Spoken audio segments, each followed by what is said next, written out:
Huples cat. I've been saying this for months. In a situation of a pandemic, do not disobey authority. Okay? That was Italy. They pulled a gun on a guy. Clearly he wasn't armed. They kept the gun right on him, and if he ran, they just shot him dead. I can guarantee you that. And you see what they deal with people like that. I can foresee in the very near future there'll be forced quarantine centres set up. And whatever you do, you don't want to be in a forced quarantine centre because they're not going to get great food, right? So be smart. Obey authority. Authority right now is terrified and very, very nervous. And why are they terrified and very, very nervous? Because this is just the flu, right? Well, as much as some channels like Dr. John Campbell, who's a nurse, like to go on and on about figures and statistics, and that's important. I see it. I've really tried to downplay them on my channel because, frankly, we have no idea what tomorrow will bring. None. This is a guess. We'll only really know about a year after this is finished what actually worked and didn't work and what the actual death rates were based upon age group and gender. We have an idea, we have a guess. We say things like, well, 35 people in France seem to have adverse reactions because they were taking Advil. We assume it was the Advil. We don't know whether it was the underlying conditions they were taking the Advil for. Nobody knows. But if you can switch Advil out, switch it out. But if you need Advil, ibuprofen for a medical condition, keep taking it. Talk to a medical practitioner about if there's something else you can use. Don't fall victim to fear. If anyone out there doesn't get it, and the message is quite simple, keep physical distancing. You need to keep social. This is going to go on for months. So you need to be physically distant from people.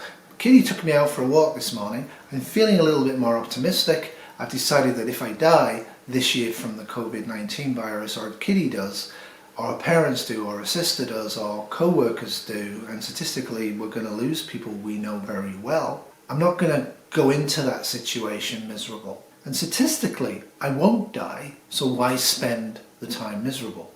But it's going to be an ongoing battle and my mood's going to swing up and down.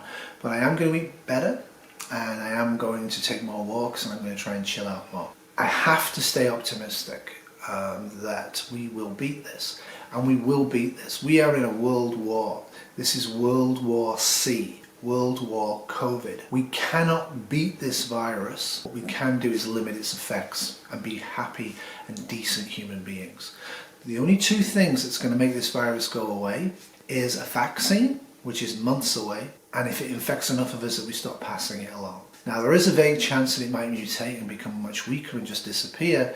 It seems unlikely to me. Large parts of the world are having massive significant outbreaks and they're a lot warmer than I am in Toronto today because it's snowing again and quite beautiful. So statistics can be fun.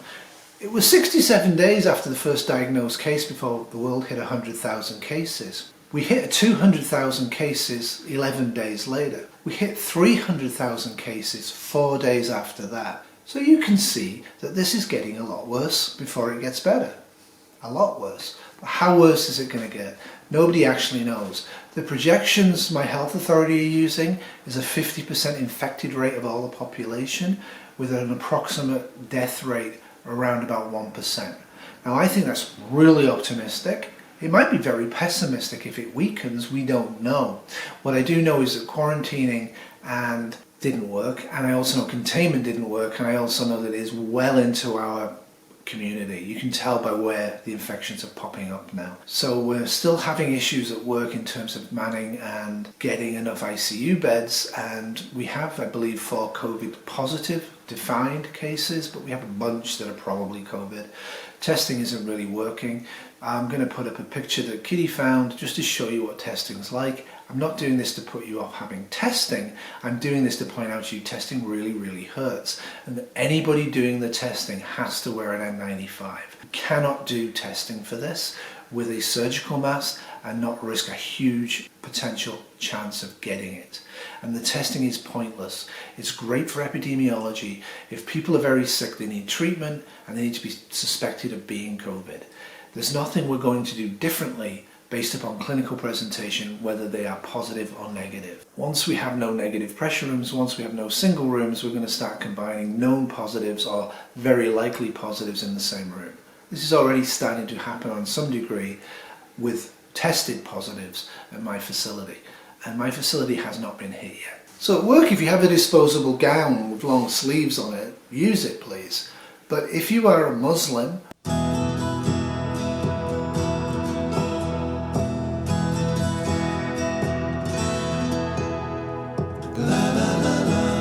or like Kitty, you get cold and you wear long sleeves in your place of work, stop it now. It's very easy to contaminate here and then contaminate yourself. Okay? This is a virus that will kill most people. Weirdly, it doesn't seem to be killing children. That's good. Why, we don't know. But it is. What we do know is that young, healthy and fit individuals are able to catch COVID-19 and are able to die from it. That's a definitive definite. This is not a disease that only affects the grey-haired and the fat and the diabetic. All of those things have been said, all of those things were done to reassure the population, and also it looked like that because that's the population at the time that was getting it. Once it really got into the community, you really got to see how bad this infection can be for any adult. So don't take risks. If you don't practice physical distancing, which means going to the stores as little as possible, going there and trying not to interact with people, it means not going to the beach if there's other people on the beach. It means not going out for walks and just walking straight past them on a sidewalk. It means physically moving yourself away. They recommend 6 feet or 2 meters. I recommend 6 meters if you can, or 3 to 4 meters. In other words, if you're moving off the path and you're able to, move well off the path in advance. Give people a lot of distancing.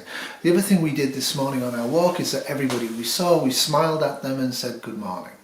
I think it's really important that we smile and reach out to people from a distance. So this is the curve of infection and we're trying to flatten it by using physical distancing.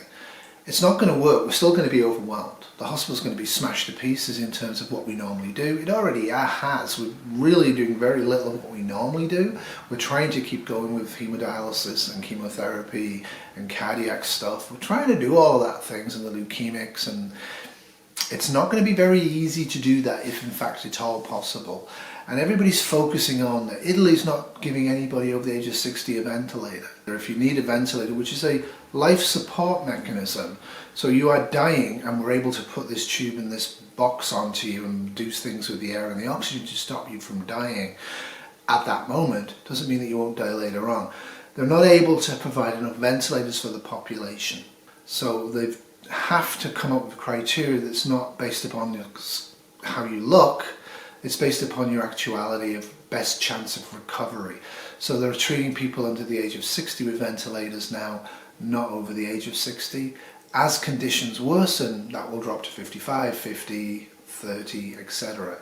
Maybe it won't get that bad, who knows. As conditions ease, they will increase that age group. Now people are really upset about that because we're all special, right? And I totally understand why cancelling organ transplants and everything else that's being done is so upsetting, because people are going to die. But everyone dies, okay? I'm going to die and you're going to die. Medical science has not cured death and can't. You hear this all the time in the ICU. They're a fighter. No, nobody's ever fought death on one. Nobody. When it's your time, it's your time. And what medical science has been able to do over the last 100 years, and really over the last 30 years, is actually prolong the period of life before death. Death still occurs.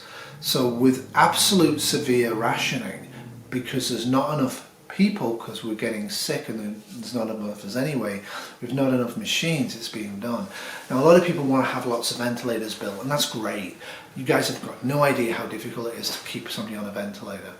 And as we start to run out of morphine and other medications, because of demand, you will see that we can't actually ventilate a lot of the people anyway. One of the things we're doing is when we intubate, we're not bagging before, we're not oxygenating before. So if we don't get in there early and ventilate them, they're not going to make it anyway. They're going to suffer loss of oxygen to the brain. So there's a whole bunch of reasons why the Italians are not ventilating over the age of 60 anymore. It's not because of death panels. It's not because of some grim conspiracy against old people. It is rational. On an emotional, irrational human level, every life is precious. But honestly, if I get sick from COVID-19 and I'm on a ventilator and I'm not getting better, I want them to pull the tube and let me die. That ventilator is needed by another 20 to 30 people in the emergency department who might recover. I'm not. It's that simple. In our PC world, that's claimed to be ageist, and it is, but as I've said before at work, the older you are, the more likely you are to die. Okay? Simple mathematics. So rationing will have to be done. But what else is going to happen, do I think, over the next little while? I think over the next little while, as you saw from the opening of this, I think you're going to see the police and possibly the army on our streets enforcing a stricter and stricter voluntary physical distancing program. And I really don't think you should argue with people. You might want to, you might think you have the right to because it's America or it's Canada and we have free speech. We actually don't. As I've been saying all along, you're going to be arguing with people who don't have any masks because there's not enough of them, who are terrified and strained and tired. And give them back lip, don't comply with the instructions that have been issued. You're going to get kicked to the floor and stomped on, if you're lucky. It won't take long if enough people rebel against these restrictions for them to set up involuntary quarantine camps. And whatever you do, you don't want to be in an involuntary quarantine camp. People are focusing in on the police and the prisons and all the rest of it, and rightly so. And wherever possible, they probably should release a large number of the prison population, especially in America, where you incarcerate far too many people who aren't going to be at risk to society, because leaving them where they are is like leaving them on a cruise ship. Now I know you're all saying, well, they deserve to die. Nobody deserves to die, even if you're over the age of 60. It's not a mixed message. If you have no choice because of limited nursing and limited respiratory therapists and limited doctors and limited ventilators and limited medications, then you have to let some people die. It is the many, not the few. It isn't the I, it's the society. The societal good right now is much more important than the individual. And that's a reversal in Canada of what is normal. The provinces of Canada, some of them have now got basically shut down at the borders. You are allowed in and out, but if you go into places like Prince Edward Island or Nova Scotia, you've got to be in quarantine for 14 days. That will get stricter and stricter and stricter. I know Jonah in the United Kingdom, he experienced direct racism in Scotland. He's in Scotland, he's been there ages, but he sounds very English. And he's experienced racism because the Scots think he's come up from London and he's infecting them. So that's the not our finest moments, right? You don't know anybody's story. One of my subs sent me a very powerful comment, and my comment section is so rich right now with humanity, where she was telling me that, you know, about a sister, I believe, who has MS, it's a neurological disease, and she has to wear an N95 because if she catches normal flu, let alone COVID-19, it'll be the end of it. So when she goes shopping, she's wearing an N95. And you know, you're getting those people out there going, why are you wearing that mask? The masks don't work. You shouldn't have that. You've stolen it from a healthcare worker. You don't know anybody's backstory. Kitty tomorrow, after a 13-hour shift, is going to go to No Frills to buy food and stuff for her parents because they have very specific needs. And if she doesn't do it for them, they're going to go out and do it themselves, and they're in their 80s because, you know, they don't quite accept what's going on here. And she's going to wear an N95 during that, because at this point there's enough of it in our community to justify, in my mind, wearing an N95. But we're going to reuse the N95s that we use in very physically distant situations that are enclosed, like stores or hospital corridors. We have to start taking strong measures as far as the individual can not to catch COVID-19, because if you catch it, you might end up as a patient of Kitty's and put her at risk from death. And if you don't catch it, you might actually have it already and pass it along to somebody else who might end up as a patient of Kitty's and therefore, because of unfortunate circumstances, kill Kitty. So that I mean this, and I mean this very strongly. Right now, people are out there wearing beards who aren't secluded. I know Wayne's got his beard on, but he's secluded on a very remote homestead. And I'm pretty sure he won't let anybody run up to him and infect him. But a lot of people out there are very much wearing beards, very much saying it's just the flu, very much going out and about shopping daily, very much doing things that actually, right now, scientifically and rationally, are trying to kill my partner Kitty. I will not forgive and I will not forget those preppers and those channels out there that are doing that. It's totally unforgivable, utterly.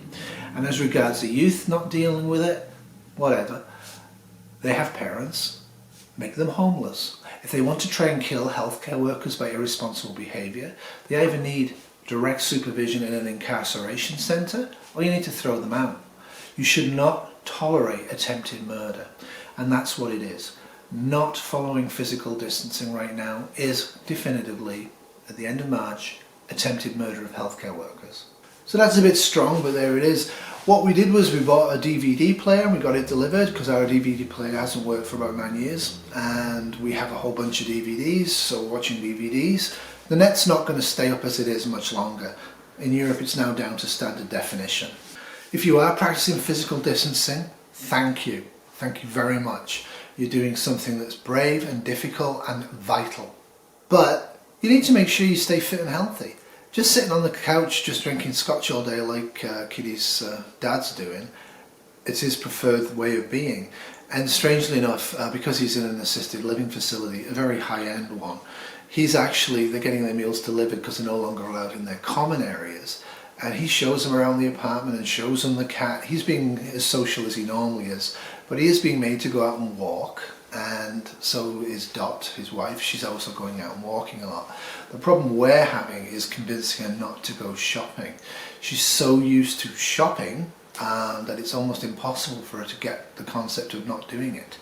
And the sooner they shut down unnecessary stores, the better. The sooner they make people go online to register why they're going out of the house and restrict access to the stores to set times, the better. The fact that the United Kingdom has handled this so badly, putting old people at risk and then the next day putting the healthcare workers at risk by trying to have special hours for them, is diabolical. It's diabolical. Without the healthcare workers, there is just death in this situation. With healthcare workers trying to stay healthy and well, there's a lot of people who will get ventilated under the age of 60 and over the age of 60 while we can, who would have died if we weren't there for them. So that's why this is important. And as like I said, 67 days for 100,000 cases. 11 days later, 77 days, or 78, 200,000 cases. 82 days later after the first case, we have 300,000 cases. You do the maths. And that's just diagnosed cases from testing. I think we all know at this point there's a lot more cases out there than have been tested. So I'm going to finish this one off, and I would like to thank you from my heart, all of the really nice messages to Kitty and myself. We are not heroes. You are the hero. Anybody that is practicing physical distancing when it's really, really hard to do it, and it's going to be tougher and tougher as prices of food go to 30, 40, 50% above normal over the next week or two, as the foods available become less and less and less, it's going to be very difficult for people to deal with this. Read some books, watch some movies, paint the house. We're actually going to do some painting, and I will show you our little paintings that we do. But for now, what I'm going to do is I just got to do a few other things and get Kitty ready to go to work tonight. I'm not happy she's going, she's not happy she's going, we're really unhappy she's going. But somebody has to go, right? So that's where we're at. This is how I'm feeling, and a large part of why I'm feeling better was indeed you guys sending me nice messages, and I really appreciate it. But remember, just because we're healthcare workers looking after COVID-19 patients doesn't necessarily make us any more at risk than you are. If you're on transit, if you're in shops, right? If you go to the parks and people are close to you, it's a risk, okay? People in factories, can you have physical distancing in your place of work? If you can, there's no reason why you shouldn't work, and it'd be good if you can. And if there's no market anymore for your products, contact the local hospital. Certainly Canada's encouraging that. We would really like N95s to be made. We would really like long sleeve gowns to be made. We would really like long gloves to be made. We would probably really like booties and hairnets as well. But let's get the N95 side out first. We've already had one major outbreak in a hospital near me because they were making the nurses test with surgical masks on. And as I keep telling Kitty, whenever authority or a doctor or your heart tells you to do something like that, you've got to look at them in the eye and say, no, It's not appropriate. We've got to protect the nurses from death. And when they say, you don't need to do that, you just say, can I have your full name, please? Because when I go to the Royal Commission after this pandemic, I'd like you to go to jail for criminal negligence. It's as simple as that. I'm not saying abandoning patients, but don't do stupid things. If you have 3 patients and the doctors want to prone them, which is very difficult on a ventilator, they should be able to do that, and you should be able to have the staff to do it. If you have 30 or 40 patients on ventilators and the doctors want you to prone them all, and there's 12 nurses working, it's clearly dangerous to do it, to even attempt to do it. What we do now, what we do normally, we cannot do without a good, strong thought, and that thought has to say, is this going to infect me and my nursing staff? Because if it does, and we lose you, there's no hope for people that really could survive. So that's it for me. Remember SHTF, tomorrow will always be worse than today. In a pandemic, tomorrow will always be worse than today until we get better. I'm not going to go into when I think it's going to peak and stuff. I've no idea. It may not peak in Toronto. We might just keep dripping along with 4 to 5 cases a day in my hospital. That it would be wonderful. It's also highly unlikely. Doodles. This has been a 2020 great, beautiful, nice cat production.